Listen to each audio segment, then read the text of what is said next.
ನಮಸ್ಕಾರ ಸ್ನೇಹಿತರೆ, welcome to exam IS academy. ತಮಗೆಲ್ಲ ಗೊತ್ತಿರುವ ಹಾಗೆ ನಾವೇನು ಮಾಡ್ಕೊಂಡಿವಿ ಅಂದರೆ KEA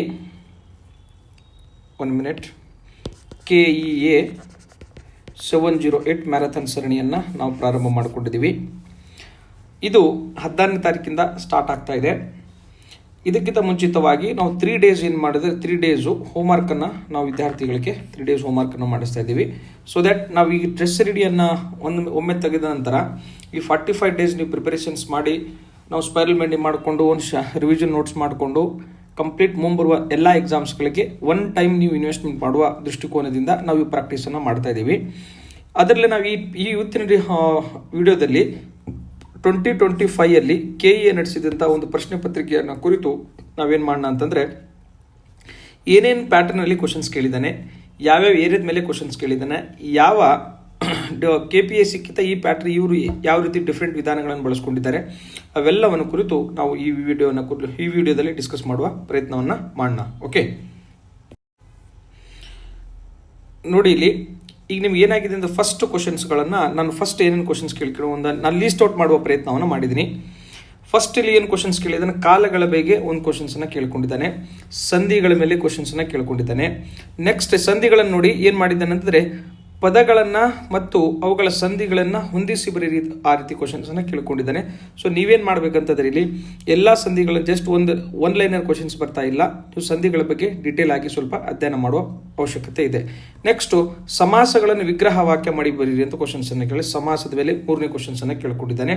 ಆ್ಯಂಡ್ ಈ ಇನ್ನೊಂದು ನೋಡಿ ಪದ ವಿಭಜನೆ ಅನ್ನೋದು ಏನಾಗುತ್ತೆ, ಪದ ವಿಭಜನೆಯನ್ನು ಕುರಿತು ಬರೀರಿ. ಇದು KPSCಲಿ ಜಾಸ್ತಿ ನಾವು ಕಾಣೋದಿಲ್ಲ. ಇಲ್ಲಿ ಪದ ವಿಭಜನೆ ಪದ ವಿಭಜನೆ 2 ಕ್ವಶನ್ಸ್ಗಳನ್ನು ಬ್ಯಾಕ್ ಟು ಬ್ಯಾಕ್ ಕ್ವಶನ್ಸ್ ಅನ್ನು ಕೇಳ್ಕೊಂಡಿದ್ದಾನೆ. ಈ ಪದ ವಿಭಜನೆಯಲ್ಲಿ ಕಲಿತೀರಾ ನೀವು ಸಂಧಿಗಳನ್ನು ಅಧ್ಯಯನ ಮಾಡುವಾಗ ಪದ ವಿಭಜನೆ ಅದನ್ನು ವಿಗ್ರಹವಾಗಿ ವಾಕ್ಯವನ್ನು ಮಾಡುವಾಗ ನೀವೇನು ಮಾಡಬೇಕು, ಇದನ್ನು ಕಲಿಬೇಕಾಗತ್ತೆ. ನೆಕ್ಸ್ಟ್ ಕ್ರಿಯಾಪದದ ಬಗ್ಗೆ ಕ್ವಶನ್ಸ್ ಅನ್ನು ಕೇಳ್ಕೊಂಡಿದ್ದಾನೆ. ಸಮಾಸದ ಬಗ್ಗೆ ನಿಮಗೇನು ಕ್ವಶನ್ಸ್ ಅನ್ನು ಕೇಳ್ಕೊಂಡಿದ್ದಾನೆ. ಬಟ್ ಸಮಾಸ ಇದೊಂದು ವರ್ಡ್ ಕೊಟ್ಟು ಯಾವ ಸಮಾಸ ಅಂತ ಕ್ವಶನ್ಸ್ ಕೇಳಿಲ್ಲ, ಇದನ್ನು ಕೊಟ್ಟಿದ್ದಾನೆ ದ್ವಿಗು ಸಮಾಸ. ಒಂದು ಡಿಫ್ರೆಂಟ್ ಪ್ಯಾಟರ್ನ್ ಅಲ್ಲಿ ಕ್ವಶನ್ಸ್ ಅನ್ನ ಕೇಳ್ಕೊಂಡಿದ್ದಾನೆ. ಓಕೆ, ಈ ಪ್ಯಾಟರ್ನ್ ಅಲ್ಲಿ ನೀವೇನು ಮಾಡಿ ಅಂದ್ರೆ ಈ ಏನೇ ಕ್ವಶನ್ಸ್ ಇಲ್ಲಿ ಏನು ಕ್ವಶನ್ಸ್ ಬಂದಿದೆ ನೀವು ಪದ ವಿಭಜನೆ ಬಿಟ್ಟರೆ ಉಳಿದಿದ್ದೆಲ್ಲ ಬೇಸಿಕ್ ಕ್ವಶನ್ಸ್ ಅಲ್ಲೇ ಇದೆ. ಬೇಸಿಕ್ ಕ್ವಶನ್ಸ್ ಅಂದ್ರೆ ಏನು, ಸಂಧಿಗಳ ಮೇಲೆ ಕ್ವಶನ್ಸ್ ಇದೆ, ಸಮಾಸಗಳ ಮೇಲೆ ಕ್ವಶನ್ಸ್ ಇದೆ, ಕಾಲಗಳ ಮೇಲೆ ಕ್ವಶನ್ಸ್ ಇದೆ, ನೆಕ್ಸ್ಟ್ ಕ್ರಿಯಾಪದದ ಮೇಲೆ ಕ್ವಶನ್ಸ್ಗಳು. ಈ basics aspect fundamental should be strong. Fundamentals ನಿಮ್ದು ಏನು ಫಂಡಮೆಂಟಲ್ಸ್ ಇದಾವೆ ನೋಡಿ ಅದನ್ನು ನೀವು ಸ್ಟ್ರಾಂಗ್ ಮಾಡಬೇಕಾಗತ್ತೆ. ಇಷ್ಟು ನಿಮಗೆ ಬೇಸಿಕ್ಸ್ ಗೊತ್ತಿರಲಿ. ಈ ಟಾಪಿಕ್ ಅನ್ನು ಲಿಸ್ಟ್ ಔಟ್ ಮಾಡಿ ಪ್ರಯತ್ನವನ್ನು ಮಾಡಿದ್ದೀನಿ. ಅದಕ್ಕೆ ನಾನು ಏನು ಮಾಡಿದ್ದೀನಿ ನಿಮಗೆ ಈಗ 2023ರಿಂದ 2025 ನಡೆದಂತಹ KPSCಯಿಂದ ನಡೆದಂಥ 10 ಪೇಪರ್ಸ್ಗಳು ಮತ್ತು KEA ಇಂದ ನಡೆದ 10 ಪೇಪರ್ಸ್ಗಳನ್ನು ನಾನು ನಿಮಗೆ ನಮ್ಮ ಕೋರ್ ಗ್ರೂಪಲ್ಲಿ ಅಥವಾ ನಮ್ಮ ಸಪ್ರೇಟ್ ಗ್ರೂಪ್ ಏನು ಪೇಡ್ ಗ್ರೂಪಲ್ಲಿ ಅದೆಲ್ಲ ಶೇರ್ ಮಾಡ್ಕೊಂತೀನಿ. ನಿಮಗೆ ನೀವೇನು ಮಾಡಬೇಕಂತಂದರೆ ಯಾವ್ಯಾವ ಪ್ಯಾಟರ್ನ್ ಮೇಲೆ ಕ್ವಶನ್ಸನ್ನು ಕೇಳ್ಕೊಂಡಿದ್ದಾನೆ, ಮ್ಯಾಚ್ ದಿ ಫಾಲೋಯಿಂಗ್ ಕ್ವಶನ್ಸ್ ಎಷ್ಟು ರೀತಿ ಬರ್ತಾ ಇದೆ. ಎಕ್ಸಾಮ್ ಈಗ ನಾನು ಈಸಿ ಸೈಡಲ್ಲಿ ಕೇಳ್ತಾ ಇದ್ದೆ, ನಾವು ಒನ್ ಲೈನರ್ ಕ್ವಶನ್ಸ್ ಅದಾವ ಅಥವಾ ಮ್ಯಾಚ್ ದಿ ಫಾಲೋಯಿಂಗ್ ಕ್ವಶನ್ಸ್ ಅದಾವ, ಸ್ಟೇಟ್ಮೆಂಟ್ ಬಿಲ್ಡ್ ಕ್ವಶನ್ಸ್ ಅದಾವ. ನೀವು ಅದರ ತಕ್ಕಂತೆ ನಿಮ್ಮ ಮೈಂಡ್ ಮೇಕಪ್ಪನ್ನು ಮಾಡಬೇಕಾಗಿರೋದು. Mind makeup is a very important. ನಿಮ್ಮ ಮೈಂಡ್ ಮೇಕಪ್ಪನ್ನು ಮಾಡಬೇಕಾಗತ್ತೆ. ಸೊ ಈ ಮೈಂಡ್ ಮೇಕಪ್ ಮಾಡಬೇಕಾದ ದೃಷ್ಟಿಕೋನದಿಂದಲೇ ನಾವೇನು ಮಾಡ್ತಾ ಇದ್ದೀವಿ ಅಂದರೆ ಈ 2-3 ಡೇಸ್ ಪೇಪರ್ಸ್ಗಳನ್ನು ನಿಮಗೆ ನಾವು ಸೊಲ್ಯೂಷನ್ ಇದನ್ನು ಹೋಮ್ವರ್ಕ್ ಮಾಡಿ ಅಂತ ಹೇಳ್ತಿರೋದು. ಓಕೆ, ನೆಕ್ಸ್ಟ್ ನೋಡಿ, ನೆಕ್ಸ್ಟ್ ಅಲ್ಲಿ ಏನಾಗಿದೆ, ಈ ತಲೆದುಗು ಅನ್ನುವ ನಿಮ್ಮ ಪದಗಳ ಅರ್ಥವನ್ನು ಕ್ವಶನ್ಸನ್ನು ತಲೆದುಗು ಅಂದ್ರೆ ಏನು, ಕತ್ತಿ ಮಸಿ ಅಂದರು, ಮ್ಯಾಚ್ ದಿ ಫಾಲೋಯಿಂಗ್ ಅನ್ನೋ ಕ್ವಶನ್ಸನ್ನು ಕೇಳ್ತಿದ್ದಾನೆ. ನೆಕ್ಸ್ಟ್ ನಿಮ್ಗೆ ಏನು ಕ್ವಶನ್ಸ್ ಕೇಳಿದ್ದಾನೆ, ನುಡಿಗಟ್ಟಿನ ಮೇಲೆ ಕ್ವಶನ್ಸನ್ನು ಕೇಳಿದ್ದಾನೆ, ವಿಭಕ್ತಿ ಪ್ರತ್ಯಯದ ಮೇಲೆ ಕ್ವಶನ್ಸನ್ನು ಕೇಳಿದ್ದಾನೆ, ಭಾಷಾ ರಚನೆ ಬಗ್ಗೆ ಕ್ವಶನ್ಸನ್ನು ಕೇಳಿದ್ದಾನೆ, ಅನ್ಯ ಭಾಷೆ ಪದಗಳ ಮೇಲೆ ಕ್ವಶನ್ಸನ್ನು ಕೇಳ್ಕೊಂಡಿದ್ದಾನೆ. ಆ್ಯಂಡ್ ಸಾಹಿತ್ಯ ವಿಭಾಗದಲ್ಲಿ ಬಂದಾಗ ನೋಡಿ, ಸಾಹಿತ್ಯ ವಿಭಾಗದಲ್ಲಿ ನಾನು ಅಬ್ಸರ್ವ್ ಮಾಡಿದಾಗ ಏನಾಗಿದೆ, ಬಿರುದುಗಳ ಮೇಲೆ ಪ್ರಶ್ನೆಗಳನ್ನು ಕೇಳ್ಕೊಂಡಿದ್ದಾನೆ. ಕೃತಿ ಮತ್ತು ಕೃತಿಕಾರರ ಬಗ್ಗೆ ಏನಾಗಿದೆ ಹೊಂದಿಸಿ ಬರೀ ಕ್ವಶನ್ಸ್ ಅನ್ನು ಕೇಳ್ಕೊಂಡಿದ್ದಾನೆ. ಜೊತೆಗೆ ಈ ಕೃತಿಯನ್ನು ಬರೆದವರು ಯಾರು ಅಂತ ಕ್ವಶನ್ ಕೂಡ ಕೇಳ್ಕೊಂಡು ಈ 3 to 4 ಟೈಪ್ ಏನು ಮಾಡಬೇಕು ಸಾಹಿತ್ಯ ವಿಭಾಗದಲ್ಲಿ ಕ್ವಶನ್ಸ್ ಅನ್ನ ಕೇಳ್ಕೊಂಡಿದ್ದಾನೆ. ಅಂಡ್ ಈ ಕೆಲವೊಂದು ಟಾಪಿಕ್ಸ್ ಯಾವ್ದು ಇಂಪಾರ್ಟೆಂಟ್ ಗ್ರಂಥಗಳಂತ ನೋಡಿ, ಆ ಗ್ರಂಥಗಳ ವಿಶೇಷತೆ ಬಗ್ಗೆ ಕೂಡ ನಿಮಗೆ ಕ್ವಶನ್ಸ್ ಅನ್ನ ಕೇಳಿದ್ದನ್ನ ನಾವು ನೋಡಬಹುದಾಗಿದೆ. ಓಕೆ ನೋಡಿ, ಇಲ್ಲಿ ಏನು ಕ್ವಶನ್ಸ್ ಕೇಳಿದ್ದಾನೆ. ಈಗ ನನ್ನ ಸಾಹಿತ್ಯ ವಿಭಾಗದಲ್ಲಿ ಈಗ ನಾವು ಜಸ್ಟ್ ಒಂದು ನೋಡ್ಕೊಂಡ್ರೆ ಅಷ್ಟೇ ಆಗಲ್ಲ, ಮ್ಯಾಚ್ ದಿ ಫಾಲೋಯಿಂಗ್ ಎಷ್ಟು 5 ಕೃತಿಗಳನ್ನ ಮತ್ತು ಅವ್ರ ಕೃತಿಕಾರರನ್ನ ಕ್ವಶನ್ಸ್ ಅನ್ನ ಕೇಳ್ಕೊಂಡಿದ್ದಾನೆ. ನೆಕ್ಸ್ಟ್ ನೋಡಿ, ಈಗ ಸಾಹಿತ್ಯ ವಿಭಾಗದ ಮೇಲೆ ಏನ್ ಮಾಡ್ಕೊಂಡಿದ್ದಾನೆ ಅಂದ್ರೆ ಕನ್ನಡದ ಮೊದಲ ವಿಶ್ವಕೋಶ ಯಾವುದಂತ ಕ್ವಶನ್ ಸಾಹಿತ್ಯ ವಿಭಾಗದಲ್ಲಿ 2 to 3 ಕ್ವಶನ್ಸ್ ಅನ್ನ ನಿಮಗೆ ಕೇಳ್ಕೊಂಡಿದ್ದಾನೆ. ವೆರಿ ಇಂಪಾರ್ಟೆಂಟ್, ಅದನ್ನ ನೀವು ಅಬ್ಸರ್ವ್ ಮಾಡ್ತಾ ಬನ್ನಿ. ನೆಕ್ಸ್ಟ್ ನೋಡಿ, ಇನ್ನ ಹೊಸ ಪ್ಯಾಟರ್ನ್ ಇದೆ, ಈ ಸ್ಥಾನಪಲ್ಲಟವಾಗಿರೋ ಕ್ರಮಬದ್ಧವಾಗಿ ಜೋಡಿಸಿ. ಇದನ್ನು ಕೂಡ ಏನಾಗಿದೆ, ಹೊಸ ಪ್ಯಾಟರ್ನ್ ಅಲ್ಲಿ ಕೆದವನು ಹೊಸ ಪ್ಯಾಟರ್ನ್ ಅಲ್ಲಿ ಕ್ವಶನ್ಸ್ ಅನ್ನ ಕೇಳ್ಕೊಂಡಿದ್ದಾನೆ. ನೆಕ್ಸ್ಟ್ ಏನೆಂದರೆ ಸ್ವರ ಉತ್ಪತ್ತಿಗಳ ಬಗ್ಗೆ ಅಥವಾ ಗುಂಪಿಗೆ ಸೇರದ ಪದಗಳು ಮತ್ತು ವಿರುದ್ಧಾರ್ಥಕ ಪದ, ಬೇಸಿಕ್ಸ್ ಆಸ್ಪೆಕ್ಟ್ಸ್ ಏನದಾವೆ, ಬೇಸಿಕ್ ಆಸ್ಪೆಕ್ಟ್ಸ್ ನೀವು ಇದನ್ನು ಓದ್ತೀರಾ. ಈ ಬೇಸಿಕ್ ಆಸ್ಪೆಕ್ಟ್ಸ್ ಮೇಲೆ ನೀವು ಸ್ವಲ್ಪ ಅಧ್ಯಯನ ಮಾಡಬೇಕಾಗತ್ತೆ. ಓಕೆ, ನೆಕ್ಸ್ಟ್ ನೋಡಿ, ಧಾತು ಕ್ರಿಯಾಪದದ ಮೇಲೆ ನೋಡಿ, ಕ್ರಿಯಾಪದದ ಮೇಲೆನೆ 3 ಕ್ವಶನ್ಸ್ ಕೇಳಿದ್ದಾನೆ ಈ ಪೇಪರಲ್ಲಿ. ಈ ಧಾತು ಎಂದ್ರೇನು, ಮತ್ತೆ ಸಾಧಿತ ಧಾತು ಎಂದ್ರೇನು, ದ್ವಿರುಕ್ತಿ ಬಗ್ಗೆ ಕ್ವಶನ್ಸ್ ಅನ್ನ ಕೇಳಿದ್ದಾನೆ. ನೆಕ್ಸ್ಟ್ ಅರ್ಥಗಳ ಬಗ್ಗೆ ಏನ್ ಮಾಡ್ಕೊಂಡಿದ್ದ ಕ್ವಶನ್ಸ್ ಅನ್ನ ಕೇಳ್ಕೊಂಡಿದ್ದಾನೆ. ಈ ಗ್ರಾಮರ್ ಪಾಠ ಆಕ್ಚುಲಿ ಇದು ಗ್ರಾಮರ್ ಪಾಠ ಏನ್ ಮಾಡಿದ್ದಾನೆ ಅಂದ್ರೆ ಸ್ವಲ್ಪ ಮ್ಯಾಚ್ ದಿ ಫಾಲೋಯಿಂಗ್ ಕ್ವಶನ್ಸ್ ಅನ್ನ ಕೇಳಿದ್ದಾನೆ. ಅಂಡ್ ಹೊಸ ಪ್ಯಾಟರ್ನ್ ನೋಡಿ, ಇದೊಂದು ಪ್ಯಾಟರ್ನ್ ಇದೆ. ಮೊದಲೆರಡು ಪದಗಳಿರುವ ಸಂಬಂಧದಂತೆ 3ನೇ ಪದಕ್ಕಿರುವ ಸಂಬಂಧವನ್ನ ನಾವು ಲೈಕ್ ಸಿಸ್ಯಾಟ್ ಅಲ್ಲಿ ಏನು ಕ್ವಶನ್ಸ್ ಕೇಳ್ತೀವಿ ಆ ರೀತಿ ಕ್ವಶನ್ಸ್ ಅನ್ನ ಕೇಳುವ ಪ್ರಯತ್ನವನ್ನ ಇಲ್ಲಿ ಮಾಡಿದ್ದಾನೆ. 2 to 3 ಇನ್ ಡಿಫ್ರೆಂಟ್ ಪ್ಯಾಟರ್ನ್ ಅಲ್ಲಿ ಏನು ಕ್ವಶನ್ಸ್ ಕೇಳಿದ್ದಾನೆ, ಇದನ್ನ ಕೆಗೆ ಅಳವಡಿಸ್ಕೊಂಡಿದ್ದಾನೆ. ಈ ಪ್ಯಾಟರ್ನ್ ಅಲ್ಲಿ ಬಂದ್ರೆ ನೀವು ಆನ್ಸರ್ ಮಾಡಕ್ಕೆ ನೀವು ಅಲ್ಲಿ ಆಸ್ ಎ ಗೂಗ್ಲಿ ತರ ನಿಮ್ಗೆ ಅನಿಸ್ಬಾರ್ದು. ನೀವು ಮೆಂಟಲ್ ಮೇಕಪ್ ಮಾಡ್ಕೊಂಡು ಈ ಕ್ವಶನ್ಸ್ ಗಳನ್ನ ನೋಡ್ತಾ ನೀವೇನು ಪ್ರಾಕ್ಟೀಸ್ ಮಾಡ್ತಾ ಹೋಗ್ಬೇಕಾಗತ್ತೆ. ಅಂಡ್ PYQ ನೋಡಿದಷ್ಟು ನಿಮ್ಗೆ ಏನಾಗುತ್ತೆ, ನಿಮ್ಗೆ ಏರಿಯಾಸ್ ಕೂಡ ಗೊತ್ತಾಗ್ತಾ ಹೋಗುತ್ತೆ. ಯಾವ ಏರಿಯಾಸ್ ಮೇಲೆ ನಾವು ವರ್ಕ್ ಮಾಡಬೇಕಾಗಿದೆ, ಫಸ್ಟ್ ಪ್ರಿಯಾರಿಟಿ ಯಾವುದು, ಸೆಕೆಂಡ್ ಪ್ರಿಯಾರಿಟಿ ಯಾವುದು, ಥರ್ಡ್ ಪ್ರಿಯಾರಿಟಿ ಯಾವುದು. ನೀವು ಪ್ರಿಯಾರಿಟಿಯನ್ನ PYQ ಬೇಸಿಸ್ ಮೇಲೆ ನೀವೇನು ಮಾಡ್ಬೇಕಂದ್ರೆ ಆಧಾರದ ಮೇಲೆ ನೀವು ಡಿಸೈಡ್ ಮಾಡಬೇಕಾಗತ್ತೆ. ಓಕೆ, ನೆಕ್ಸ್ಟ್ ನೋಡಿ, ಇಲ್ಲೇ ನೆಕ್ಸ್ಟ್ ಕ್ವಶನ್ಸ್ ಕೇಳಿದ್ದಾನೆ. ಲೇಖನ ಚಿಹ್ನೆಗಳ ಬಗ್ಗೆ ಕ್ವಶನ್ಸ್ ಅನ್ನ ಕೇಳ್ಕೊಂಡಿದ್ದಾನೆ. ಈ ವರ್ಣೋತ್ಪತ್ತಿ ಸ್ಥಾನಗಳ ಬಗ್ಗೆ ಕ್ವಶನ್ಸ್ ಅನ್ನ ಕೇಳ್ಕೊಂಡಿದ್ದಾನೆ. ಒನ್ಸ್ ಅಗೇನ್ ಸಂಧಿಗಳ ಬಗ್ಗೆ ಸಂಧಿ ಕ್ವಶನ್ಸ್ ಅನ್ನ ಕೇಳಿದ್ದಾನೆ. ಮತ್ತೆ ನೋಡಿ, ವಿಭಕ್ತಿ ಪ್ರತ್ಯಯಗಳು ರಿಪೀಟ್ ಆಗಿದೆ. ಮತ್ತು ನಾನಾರ್ಥ ಬಗ್ಗೆ ಕ್ವಶನ್ಸ್ ಅನ್ನ ಕೇಳಿದ್ದಾನೆ. ಮತ್ತು ತತ್ಸಮ ಮತ್ತು ತದ್ಭವ ಬಗ್ಗೆ ಕ್ವಶನ್ಸ್ ಅನ್ನ ಕೇಳಿದ್ದಾನೆ. ಸೊ ನಾನು ನಿಮ್ಗೆ ಏನ್ ಹೇಳಿದ್ದೇನೆ ಅಂದ್ರೆ, ಕೆಇಯಿಂದ ಏನ್ ಪೇಪರ್ ನಡೆದಿದೆ ನೋಡಿ, ಕೆಇಯಿಂದ ಒಂದು 10 ಪೇಪರ್ ಅನ್ನ ನಾನು ಕಳಿಸಿದ್ದೀನಿ ನಿಮಗೆ. ಇಲ್ಲಿ ನೀವು ಲೀಸ್ಟ್ ಔಟ್ ಮಾಡಿ ಅಂತದ್ದು ಏನ್ ಮಾಡ್ತೀರಾ, ಲೀಸ್ಟ್ ಔಟ್ ಏನ್ ಮಾಡ್ತೀರಾ. ಓಕೆ, ಸಂಧಿ ಬಗ್ಗೆ ಎಷ್ಟು ಕ್ವಶನ್ಸ್ ಕೇಳಿದ್ದಾನೆ, ಸಂಧಿ ಬಗ್ಗೆ ಯಾವ ಪ್ಯಾಟರ್ನ್ ಅಲ್ಲಿ ಕ್ವಶನ್ಸ್ ಅನ್ನ ಕೇಳಿದ್ದಾನೆ. ನೆಕ್ಸ್ಟ್ ವಿಭಕ್ತಿ ಬಗ್ಗೆ ಎಷ್ಟು ಕ್ವಶನ್ಸ್ ಕೇಳಿದ್ದಾನೆ, ವಿಭಕ್ತಿ ಪ್ರತ್ಯಯ ಬಗ್ಗೆ ಏನು ಕ್ವಶನ್ಸ್ ಅನ್ನ ಕೇಳಿದ್ದಾನೆ. ನೆಕ್ಸ್ಟ್ ಏನು ಗೊತ್ತಾ, ಕ್ರಿಯಾಪದದ ಬಗ್ಗೆ ಎಷ್ಟು ಕ್ವಶನ್ಸ್ ಕೇಳಿದ್ದಾನೆ. ಓಕೆ, ನೆಕ್ಸ್ಟ್ ನಿಮ್ಗೆ ಏನು ಕ್ವಶನ್ಸ್ ಕೇಳಬಹುದು. ಓಕೆ, ತತ್ಸಮ ತದ್ಭವ ಬಗ್ಗೆ ಏನು ಕ್ವಶನ್ಸ್ ಅನ್ನ ಕೇಳಿಕೊಂಡೆ.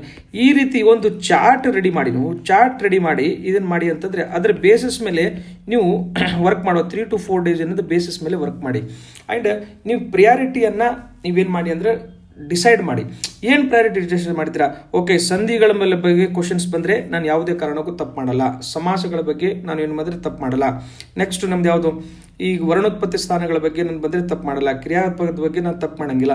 ಸೊ ಯಾಕಂದರೆ ನೀವು ಈ ಬೇಸಿಕ್ಸ್ ಏನದಾವೆ, ಬೇಸಿಕ್ಸ್ ಒಂದು 25 ಕ್ವಶನ್ಸ್ ಏನು ಬರ್ತವೆ, ಒಂದು 5-6 ಕ್ವಶನ್ಸ್ ಗೂಗ್ಲಿ ಬರ್ತವೆ. ಅವು ಕಾಮನ್ ಸೆನ್ಸ್ ಮೇಲೆ ನೀವು ಇದನ್ನು ಬಿಡಿಸಬೇಕಾಗತ್ತೆ. ಓಕೆ, ಆನ್ ದ ಸ್ಪಾಟ್ ಎಲ್ಲಿ ಎಕ್ಸಾಮ್ ಹಾಲಲ್ಲಿ ಏನು ನೀವು ಡಿಸಿಷನ್ ತಗೋತೀರಾ ಅದ್ರ ಮೇಲೆ ನಿಮ್ಮ ರಿಸಲ್ಟ್ ಆಗುತ್ತೆ. Okay, you should thorough with basics ಅನ್ನ ನೀವೇನು ಮಾಡಿ ಅಂತಂದ್ರೆ, ಈ ಬೇಸಿಕ್ಸ್ ಅನ್ನ ಈ ಪ್ಯಾಟರ್ನ್ಸ್ಗಳನ್ನ ನೋಡ್ಕೊಂಡೆ ನಾವು ಏನು ಗೊತ್ತಾ ಕ್ವಶನ್ ಪೇಪರ್ಸ್ ನಾವು ಮ್ಯಾರಥಾನ್ ಅಲ್ಲಿ ಮಾಡ್ತಾ ಇದೀವಿ. ಓಕೆ, ಆ ಬೇಸಿಕ್ಸ್ ಅನ್ನ ನೀವು ಮೆಂಟಲಿ ಫಿಕ್ಸ್ ಆಗಿ ಬೇಕಾದಾಗಲಿ ಅದನ್ನ ಈ ಲಾಸ್ಟ್ 20 ಪೇಪರ್ಸ್ ನೀವು ಮಾಡಿದ್ರೆ ನಿಮ್ಗೆ ಕಂಪ್ಲೀಟ್ ಐಡಿಯಾ ಬಂದ್ಬಿಡ್ತದೆ. ನಿಮ್ಮ ಮೈಂಡ್ ಆ ರೀತಿ ಟ್ರೈನ್ ಮಾಡಿ, ನೀವು ವರ್ಕ್ ಆಗುತ್ತೆ ಮೈಂಡು. ನೀವು ಹೆಂಗೆ ಟ್ರೈನ್ ಮಾಡ್ತೀರಾ ಆ ರೀತಿ ನೀವು ಅದನ್ನು ನಿಮಗೆ ಕ್ವಶನ್ ನೋಡಿದರೆ ತಪ್ಪಂತ ಹೇಳಬೇಕು ನೀವು.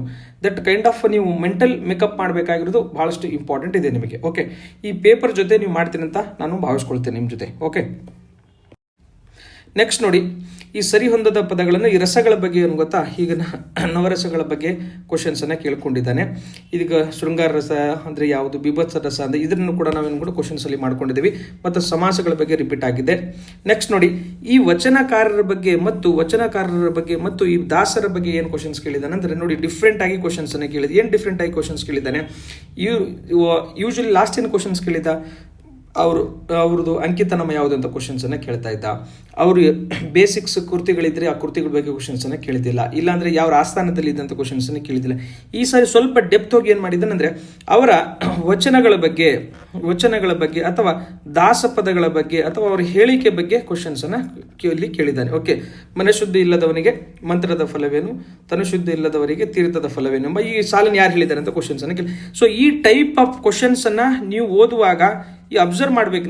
ಇದರ ಎಕ್ಸರ್ಸೈಸ್ ಉದ್ದೇಶನೇ ಏನಂತಂದ್ರೆ ಯಾವ ರೀತಿ ಕ್ವಶನ್ಸನ್ನು ಕೇಳ್ತಾ ಇದ್ದಾನೆ, ಈ ಕ್ವಶನ್ಸ್ ನೋಡಿ ಹೋಗಿ ನೀವು ಓದಕ್ಕೆ ಕುಂತಾಗ ನಿಮ್ಗೆ ಏನು ಅನ್ಬೇಕು, ಈ ರೀತಿನೂ ನಾನು ಅಬ್ಸರ್ವ್ ಮಾಡಬೇಕು, ಈ ಪ್ಯಾಟರ್ನಲ್ಲಿ ಕೂಡ ನಾನು ಪ್ರಿಪರೇಷನ್ಸ್ ಮಾಡಬೇಕು, ನಿಮ್ಮ ಮಂಡನ ಮೇಕಪ್ ಮಾಡುವ ಪ್ರಯತ್ನವನ್ನು ಮಾಡಿ. ಓಕೆ, ನೆಕ್ಸ್ಟ್ ನೋಡಿ ಲೇಖನ ಚಿಹ್ನೆಗಳ ಬಗ್ಗೆ ಕ್ವಶನ್ಸನ್ನು ಕೇಳ್ಕೊಂಡಿದ್ದಾನೆ. ನೆಕ್ಸ್ಟ್ ಗಾದೆ ಮಾತುಗಳ ಬಗ್ಗೆ ಕ್ವಶನ್ಸನ್ನು ಕೂಡ ಕೇಳಿದ್ದಾನೆ. ಸೊ ನಿಮಗೇನು ನಾನು ಹೇಳೋಕೆ ಪ್ರಯತ್ನ ಮಾಡ್ತಾ ಇದ್ದೀನಿ ಅಂದರೆ, ಈ ನಾನು ನಿಮಗೇನು 20 ಪೇಪರ್ ಕಳಿಸಿದ್ದೇನೆ, ಆ 20 ಪೇಪರ್ಗಳ ಮೇಲೆ ನೀವು ಕಂಪ್ಲೀಟ್ ಆ ಚಿತ್ರಣ ಬಿಡಿಸಿ. ಕನ್ನಡ ಅಂದರೆ ಏನು, ಕನ್ನಡದ ಏನು ಕ್ವಶನ್ಸ್ ಕೇಳ್ತಾನೆ, ಏನೇನು ಪ್ಯಾಟರ್ನಲ್ಲಿ ಕ್ವಶನ್ಸನ್ನು ಕೇಳ್ತಾ ಇದ್ದಾನೆ, ನೀವು ಅದ್ರ ಜೊತೆಗೆ ನೀವೇನು ಮಾಡಬೇಕಾಗತ್ತೆ ಅಂತ ನಿಮಗೆ ಹೇಳಿದ್ದೀನಿ ನಾನು ಆಲ್ರೆಡಿ. ಈಗ ಏನು ಹೇಳಿದ್ದೀನಿ ಅಂತಂದರೆ, ಈಗ ಒಂದು 400 to 500 ಪೇಜಸ್ ಏನು ಮಾಡಿ ಅಂತಂದರೆ ಸ್ಪೈರಲ್ ಬೆಂಡಿಂಗನ್ನು ನೀವು ತರ್ತೀರಾ. ತಂದ ಮೇಲೆ ಫಸ್ಟ್ ಏನು ಮಾಡ್ತೀರಾ ಅಂತಂದರೆ KS PYQ ಏನು ಮಾಡಿ ಅನಲೈಸಿಸ್ ಮಾಡಿ ಒಂದು ಚಾರ್ಟ್ ರೆಡಿ ಮಾಡಿ. ಆಮೇಲೆ KE ಏನು ಅನಲೈಸಿಸ್ ಮಾಡಿ ಒಂದು ಚಾರ್ಟ್ ರೆಡಿ ಮಾಡಿ. ಇದ್ರ ಬೇಸಿಸ್ ಮೇಲೆ ನೀವು ಏನೆಲ್ಲ XYZ ಏನೆಲ್ಲ ನೋಟ್ಸ್ ರೆಫರ್ ಮಾಡ್ತೀರಾ ಇದಕ್ಕೆ ತಂದೆ ನೀವು ಅಲೈನ್ ಮಾಡಿ. ಈ ಕ್ವಶನ್ ಪೇಪರ್ ತಂದು ಏನಾರ ಉಲ್ಟಾ ಮಾಡೋದಿಲ್ಲ. ಕ್ವಶನ್ ಪೇಪರ್ ಏನು ಹೇಳುತ್ತೆ ಅದ್ರ ರಿಲೇಟೆಡ್ ಏನು ಗೊತ್ತಾ, ನೀವು ಅಧ್ಯಯನವನ್ನು ಮಾಡಿ. ಒಂದನೇದು. ಓಕೆ, ಸೆಕೆಂಡ್ ಏನು, ಈ ಅಧ್ಯಯನ ಮಾಡಿದ ನಂತರ ಈ ನಾವೇನು ಮಾಡ್ತೀವಿ ಅಂತಂದರೆ ಈ 20 ಪೇಪರ್ಗಳ ಮೇಲೆ ನಾವೇನು ಮಾಡ್ತೀವಿ, ಅದರ ಬ್ಯಾಕ್ಗ್ರೌಂಡ್ ಮೇಲೆ ನಾವೇನು ಕ್ವಶನ್ ಪೇಪರ್ನ ನಾವು ಫ್ರೇಮ್ ಮಾಡ್ತಾ ಇದ್ದೀವಿ. ಈ ಬ್ಯಾಕ್ಗ್ರೌಂಡ್ ಜೊತೆಗೆ ಈಗ ನಾವೇನು ಮಾಡ್ತಾ ಇದ್ದೀವಿ, ಎಲ್ಲ ಆಲ್ಮೋಸ್ಟ್ ಮೇಜರ್ ಏನು ಕಂಟೆಂಟ್ ನಮ್ಮ ಮಾರ್ಕೆಟಲ್ಲಿ ಏನು ಕಂಟೆಂಟ್ ಅವೈಲೇಬಲ್ ಇದೆ ಅಥವಾ ಏನು ಮೇಜರ್ ರಿಸೋರ್ಸ್ ಅಂತ ಏನು ಹೇಳ್ತೀವಿ, ಆ ರಿಸೋರ್ಸನ್ನು ಜಿಸ್ಟೆಡ್ ಫಾರ್ಮಲ್ಲಿ ನಾವು ನಿಮ್ಗೆ ಏನು ಕೊಡ್ತಾ ಇದ್ದೀವಿ, ಸಿನಾಪ್ಸಿಸನ್ನು ಕೊಡ್ತಾ ಇದ್ದೀವಿ. ಆ್ಯಂಡ್ ಇದರ ನಂತರ ವಿಡಿಯೋದಲ್ಲಿ ನಾವೇನು ಮಾಡ್ತೀವಿ ಅಂತಂದರೆ, ನೀವು ಯಾವ ರೀತಿ ನಿಮಗೆ ನಾಲೆಜ್ ಇಲ್ಲ ಅಂದರೆ ಕಾಮನ್ ಸೆನ್ಸ್ಲೇ ನೀವು ಏನು ಮಾಡಬೇಕು, ಕಾಮನ್ ಸೆನ್ಸ್ಲಿ ನೀವು ಯಾವ ರೀತಿ ಅಧ್ಯಯನ ಮಾಡಬೇಕು ಅನ್ನೋದು ನಾವು ವಿಡಿಯೋ ಪಾರ್ಟಲ್ಲಿ ಡಿಸ್ಕಸ್ ಮಾಡ್ತಾ ಹೋಗ್ತೀವಿ. ಓಕೆ, ನೀವು ಹೋಮ್ವರ್ಕನ್ನು ನಾನು ಜಸ್ಟ್ ಒಂದು ಪೆರಿಫೆರಲ್ ಆಗಿ ಸ್ವಲ್ಪ ಸ್ಪೀಡಾಗಿ ಹೇಳ್ತಾ ಹೋಗಿದ್ದೀನಿ. ಈಗ ನಿಮ್ಮ ರೋಲ್ ಏನಂತಂದರೆ, ಈ ವಿಡಿಯೋವನ್ನು ನೋಡಿಕೊಂಡು ನೀವೇನು ಮಾಡಬೇಕಾಗಿದೆ ಅಂತಂದರೆ ನಿಮ್ಮ ರೋಲನ್ನು ಪ್ಲೇ ಮಾಡಬೇಕು. ಯಾಕಂದರೆ ಎಕ್ಸಾಮ್ ಹಾಲಲ್ಲಿ ನೀವೇ ಕೂತು ಎಕ್ಸಾಮ್ ಸಾಲ್ವ್ ಮಾಡಬೇಕಾಗತ್ತೆ. ನೀವು ಹೆಂಗೆ ಅದರ ಮೇಲೆ ವರ್ಕ್ ಮಾಡ್ತೀರಾ ಅನ್ನೋದು ಭಾಳಷ್ಟು ಇಂಪಾರ್ಟೆಂಟ್ ಆಗ್ತದೆ.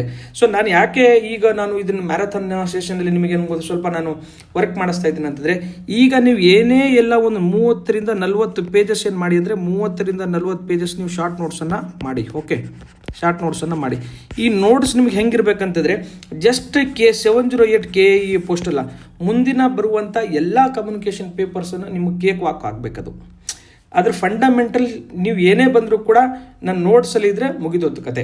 ಸೊ ಏನು ಕತೆ ಅಂತಂದರೆ, ನಮ್ಮ ನೋಟ್ಸನ್ನು ನೀವು ಎಲ್ಲಿ ಮಾಡಿ ಅದನ್ನು ಲೈಕ್ ನಿಮ್ಮ ಪಾಕೆಟ್ ಥರ ಮಾಡಿ, ಅದನ್ನು ಸುಮ್ಮನೆ ಏನೋ ಕಾಟಾಚಾರಕ್ಕೆ ಮಾಡೋಕ್ಕೆ ಹೋಗಬೇಡಿ. ಯಾಕಂದರೆ ಈಗ ನಾನು ಕೊಡ್ತಿರೋ ಸಿನಾಪ್ಸಿಸ್ ಏನಾಗೋದು, ಈ ಡೈಲಿ ನಾನು 10 ರಿಂದ 15 ಪೇಜಸ್ ನಾನು ಕೊಟ್ಟೆ ಅಂತಂದರೆ 15 days ಇಂಟು 15, ಹೌದಾ, 15 days ಅಂದರೆ ನೇರ್ಲಿ ಏನು ಗೊತ್ತಾ, 315 450 ಪೇಜಸ್ ಆಗುತ್ತೆ. ನೀವು ಎಕ್ಸಾಮ್ ನಾಳೆ ಎಕ್ಸಾಮ್ ಹೋಗುವಾಗ ಇವತ್ತು ನೀವು ಏನು ಗೊತ್ತಾ 400 page Kannada, 400 page English, 400 page computer ಓದ್ಕೊಂಡು ಹೋಗೋಕ್ಕಾಗತ್ತಾ? ಪ್ರಾಕ್ಟಿಕಲಿ ಥಿಂಕ್ ಮಾಡಿ. ಸೊ ನಿಮ್ಮ ಹತ್ರ ಏನಿರ್ಬೇಕಂತಂದರೆ, ಈಗ ನೀವು ಒಂದು ಸ್ಲಾಟಲ್ಲಿ ನೀವೇನು ಮಾಡಿ, ನಿಮ್ಮ ಕೆಪಾಸಿಟಿ ಒಂದು 20 ಪೇಜ್ ಓದೋದೆ ಅಂತ ತಿಳ್ಕೊಳ್ಳಿ. 20 ಪೇಜ್ ಅಂತಂದರೆ ಒಂದು ಸ್ಲಾಟಲ್ಲಿ 20 ಪೇಜು 2 hours, ಇನ್ನೊಂದು 20 ಪೇಜ್ 2 hours, ಒಂದು 4 hours ನೀವು ಇಡೀ ಕನ್ನಡ ಒಂದ್ಸರಿ ಕಣ್ಣು ಆಡಿಸ್ಕೊಂಡು ಹೋಗೋಂಗೆ ನೀವೇನು ಮಾಡಬೇಕಂದ್ರೆ ನೋಟ್ಸನ್ನು ಮಾಡಬೇಕು.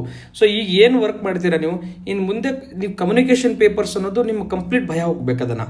ಸೊ ನೀವು ಟೈಮ್ ತೊಗೊಳ್ಳಿ ಅದನ್ನು. ಈಗ ಇನ್ನೂ ಎಕ್ಸಾಮ್ ದೂರ ಇದೆ. ಓಕೆ, 3-4 months ಇದೆ. ಇದಾದ ನಂತರ ನಿಜವಾದ ಗೇಮ್ ಸ್ಟಾರ್ಟ್ ಆಗೋದು. ನೀವು ಇಲ್ಲಿ ಏನಾದರೂ ಎಡವಿದ್ರೆ ಮುಂದಿನ ಎಲ್ಲ ಎಕ್ಸಾಮ್ಗಳಲ್ಲಿ ನೀವು ಎಡುತ್ತಾ ಹೋಗ್ತೀರಾ. ಸೊ ಇಲ್ಲಿ ಎಡಬಾರ್ದಂತಂದರೆ ನೀವು ಸೀರಿಯಸ್ ಆಗಿ ಏನು ಮಾಡಬೇಕಂದ್ರೆ PYQ ಮೇಲೆ ನೀವು ವರ್ಕ್ ಮಾಡಬೇಕಾಗತ್ತೆ. ನೀವು ಮಾಡ್ತೀರಿ ಅಂತ ಭಾವಿಸ್ಕೊಳ್ತಾ ನಾನು ಈ ವಿಡಿಯೋನಲ್ಲಿ ಹೀಗೆ ವೈಂಡ್ ಅಪ್ ಮಾಡ್ತೇನೆ. ವೈಂಡ್ ಅಪ್ ಮಾಡಿ ನೀವು ಹೋಮ್ವರ್ಕನ್ನು ಮಾಡಿ. ಹೋಮ್ವರ್ಕ್ ನೀವು ಎಷ್ಟು ಸೀರಿಯಸ್ ಆಗಿ ಕೆಲಸ ನಮ್ಮ ಕಡೆಯಿಂದ ನಾವು 120% ನಿಮಗೆ ಏನು ಮಾಡ್ತೀವಿ ಅಂದರೆ ನಾವು 100% ನಮ್ಗೆ ಕೊಡ್ತೀವಿ. ನಿಮ್ಮ ಕಡೆಯಿಂದ ನಾವು ಏನು ಮಾಡ್ತಿದ್ರೆ 120+ ನಮ್ಮ 100%ಅನ್ನು ನೀವಿಂದ ಎಕ್ಸ್ಪೆಕ್ಟೇಷನ್ ಮಾಡ್ತಾ ಇದ್ದೀವಿ. ನೀವು ಜೀವನದ ಬಗ್ಗೆ ನೀವು ನಿಜವಾಗ್ಲೂ ನೀವು ಸೀರಿಯಸ್ ಇದ್ದೀರಾ ಅಂತಂದರೆ ಈ ವರ್ಕನ್ನು ಮಾಡಿ. ಯಾಕಂದರೆ ಇದಕ್ಕಿಂತ ದೊಡ್ಡ ಎಕ್ಸಸೈಸ್ ನಿಮ್ಗೆ ಯಾವುದೂ ಇಲ್ಲ. ಈಗ ಇದನ್ನು ಮಾಡಿಬಿಟ್ರೆ ನಿಮ್ಗೆ ಯಾರ್ದು ಅವಶ್ಯಕತೆನೇ ಇಲ್ಲ, ನೀವೇ ಚಾಂಪಿಯನ್ ಆಗಿಬಿಡ್ತೀರಾ. ಓಕೆ, ನೀವು ಚಾಂಪಿಯನ್ ಆಗ್ತೀರಿ ಮತ್ತು ನಿಮ್ಮ ಕನಸನ್ನು ನೀವು ಸಾಕಾರ ಮಾಡಿಕೊಡ್ತಂತ ಭಾವಿಸ್ಕೊಳ್ತಾ ನನ್ನ ವಿಡಿಯೋನ ಇಲ್ಲಿಗೆ ವೈಂಡ್ ಅಪ್ ಮಾಡ್ತೇನೆ. Thank you very much.